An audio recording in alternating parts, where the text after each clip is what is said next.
Dear students, welcome to this digital lecture series. The topic of today's discussion is nuclear physics, and in that we are going to see nuclear fission.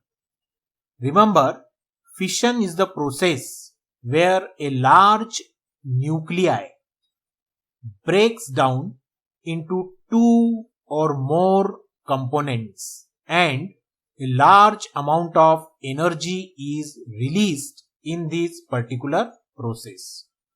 Consider the nuclear fission reaction as shown, where a highly energetic projectile particle, that is neutron, is incident on uranium-235 nuclei, and as a product we get barium-141 and krypton-92 along with emission of 3 neutrons, and in the process a large amount of energy, that is 200 million electron volt, is released. In this particular reaction, uranium-235 having mass number 235 and atomic number 92, which is of heavy mass, is called target nuclei. It is assumed to be at rest. The incident particle, that is the neutron, which is having very high energy and which is incident on the target nuclei, is called the projectile. Now the collision between the energetic projectile and the target nuclei, it produces a compound nuclei which is unstable. The new compound nucleus, it breaks into two nuclei of comparable masses. In this case, barium-141 and krypton-92. These two nuclei of comparable masses are called fission fragments, and in the process a large amount of energy is released. So how can we explain the nuclear fission process? When a target nuclei of heavy mass like uranium-235 is bombarded with an energetic projectile particle like neutron, then a compound nucleus is formed which is highly unstable. This compound nucleus, since it is unstable, it quickly disintegrates into two fission fragments of comparable mass, and in the process a large amount of energy is released. This process is called nuclear fission.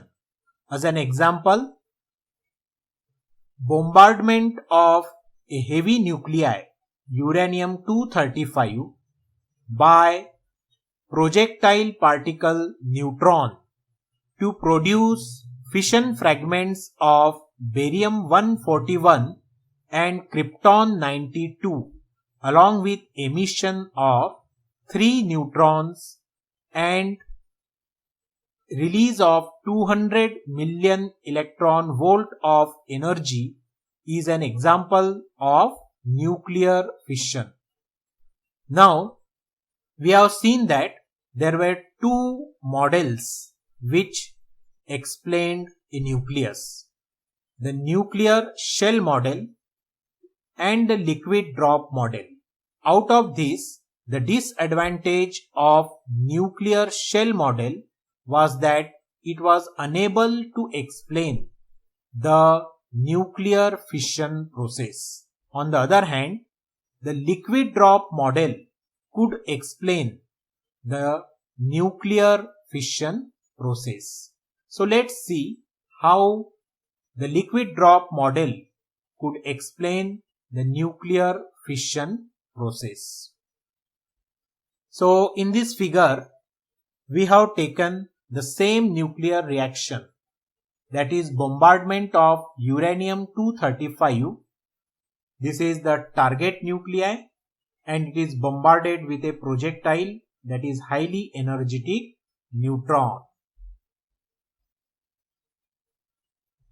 The same nuclear reaction is also shown in this particular figure. Now in this figure, the highly energetic projectile particle, that is neutron, is incident on the target nuclei of uranium-235, which is initially spherical in shape.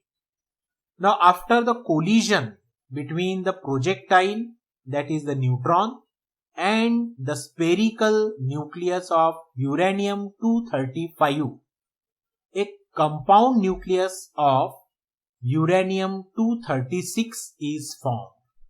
This compound nucleus of uranium-236 is also initially spherical in nature. Now, we have seen that the projectile is highly energetic. The energy of the projectile, that is the neutron, is transferred to all the nucleons which are present in the compound nucleus of uranium-236. So, the nucleons in the compound nucleus of uranium-236, they become unstable. They are in the excited state. So the overall compound nucleus of uranium-236, it remains in an excited state. It begins to oscillate. Uranium-236 now consists of the nucleons which are in the excited state. These nucleons, they begin to oscillate.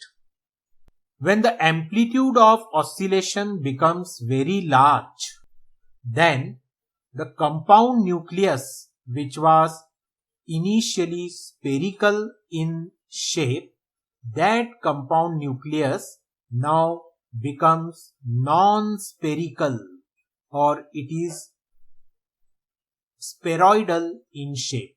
Spheroidal means it has now become non-spherical in shape. See, in this particular figure, the projectile neutron is incident on uranium-235. It is absorbed in this particular nucleus to form uranium-236 compound nucleus. The uranium-236 compound nucleus is initially spherical, but the energy of the neutron, projectile neutron, is transferred to all the nucleons in the compound nucleus of uranium-236. So, the compound nucleus of uranium-236, it becomes unstable. The nucleons present inside it, they begin to oscillate. And if the amplitude of oscillation is large, the unstable uranium-236 compound nucleus, it soon becomes non-spherical or spheroidal in shape, as shown in the figure. Now, if the excitation energy provided by the neutron is small, the compound nucleus of uranium-236 emits a gamma ray and it regains its initial spherical shape.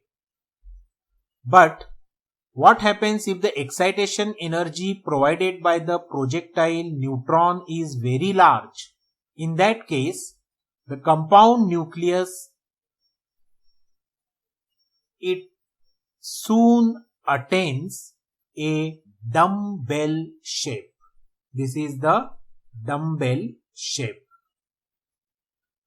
Now, when the compound nucleus attains the dumbbell shape, in this particular situation, the electrostatic force of repulsion between the nucleons, it becomes greater than the nuclear force of attraction between the nucleons. Now, since the electrostatic force of repulsion between the nucleons in the dumbbell shaped uranium-236 compound nucleus, it becomes large. Soon a critical point is reached. So in this particular shape, the critical point is reached. Now, once the critical point is reached, there is the disintegration of the dumbbell shaped compound nucleus of uranium-236 to form two fission fragments, one of barium-141 and the other of krypton-92. These two fission fragments, they are all of comparable masses, and along with them 3 more neutrons are emitted, and in this process nearly 200 million electron volt of energy is given out. Thus, the liquid drop model could successfully explain the nuclear fission process. So, this is the diagrammatic representation of the same process. See, a neutron is incident on heavy target nuclei uranium-235. The heavy target nuclei, it becomes unstable uranium-236 compound nuclei, which soon attains a dumbbell shape, and when the critical point is reached, the dumbbell shaped uranium-236 compound nucleus, it disintegrates or it breaks, and in that 2 products are given out. One is barium-141, other is krypton-92, along with release of 3 neutrons. And this energy which is released in fission of 1 uranium-235 nuclei, this energy is nearly 200 million electron volt. Now next see what is the chain reaction. See this particular figure, it represents the chain reaction. The same reaction is also shown in this particular figure. Here a neutron, that is a projectile particle which is energetic, is incident on uranium-235 atom. The uranium-235 atom undergoes a fission nuclear reaction. So it breaks into 2 fission fragments, one of krypton-92, another of barium-141, and we have seen an energy of 200 million electron volt is given out, and in the process 3 neutrons are also released. Now these 3 neutrons which are released in this process, they may combine with 3 more nucleus of uranium-235 to carry out further fission reactions. So for these 3 neutrons, they combine with 3 uranium-235 nucleus to carry out further fission reaction, and in this process 9 more neutrons may be released. Now these 9 more neutrons which are released, they may further combine with 9 uranium-35 nucleus to further carry on the nuclear fission reaction. So what happens? One neutron combines with one uranium, produces 3 more neutrons. These 3 neutrons combines with 3 uranium. They produce 9 neutrons. The 9 neutrons may combine with 9 uranium-235 nuclei and produce further nuclear fission reaction. So if the number of neutrons so produced are not controlled, then the nuclear fission continues till all the uranium-235 atoms or nucleus are used up, and in the end a very large amount of energy will be released. So how can we define the nuclear chain reaction? A self-accelerating and self-maintained nuclear fission reaction where the neutron combines with uranium-235 nuclei to produce a fission reaction till all the fission material, that is uranium-235 nuclei, is used up and a large amount of energy is released. Such a nuclear reaction is called nuclear chain reaction. So there are two types of nuclear chain reactions. One is controlled chain reaction and the other is uncontrolled nuclear chain reaction. So this figure indicates that when one neutron combines with one uranium, we get barium-141, krypton-92 along with release of 200 million electron volt of energy, and 3 neutrons are also emitted out. In this particular figure, neutron combines with uranium-235 to produce barium-141, krypton-92 and 3 neutrons are emitted out. Out of these 3, if 2 neutrons are absorbed by materials like coolant, moderators or absorbers, then only 1 will be left. This remaining 1 neutron, it is allowed to further carry out the nuclear reaction. So we have seen that in one uranium-235 nuclei, when combines with 1 neutron, 3 neutrons are produced. Out of these 3, 2 are absorbed and 1 remaining neutron is allowed to further carry out the nuclear reaction, fission reaction. So if the number of neutrons are controlled, out of 3, only 1 is allowed to carry out the nuclear fission. So the number of neutrons are controlled.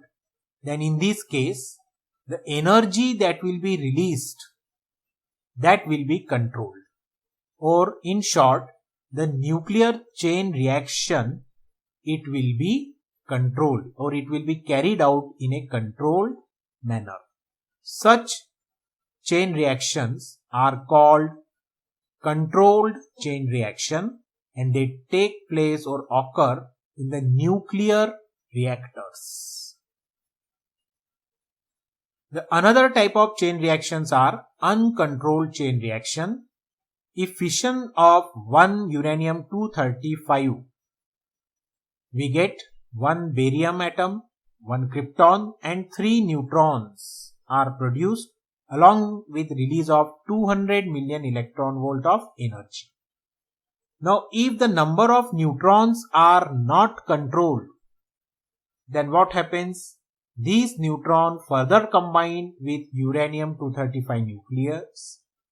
They produce more fission reaction till all the fission material, that is uranium-235 nucleus, is completely used up And we know that in each fission of uranium-235 nucleus, 200 million electron volt energy is released, and when large number of uranium-235 nucleus are used up, there is a fission reaction of large number of uranium-235 nucleus, then a very large amount of energy will be released. This uncontrolled manner in which the chain reaction propagates is called uncontrolled chain reaction. And in uncontrolled chain reaction, a very large amount of energy is given out and there will be a huge explosion. Now the example of uncontrolled chain reaction is atom bomb. In atom bomb, a huge energy is given out and there is a huge explosion. So that's all about the nuclear fission reaction. Have a nice day.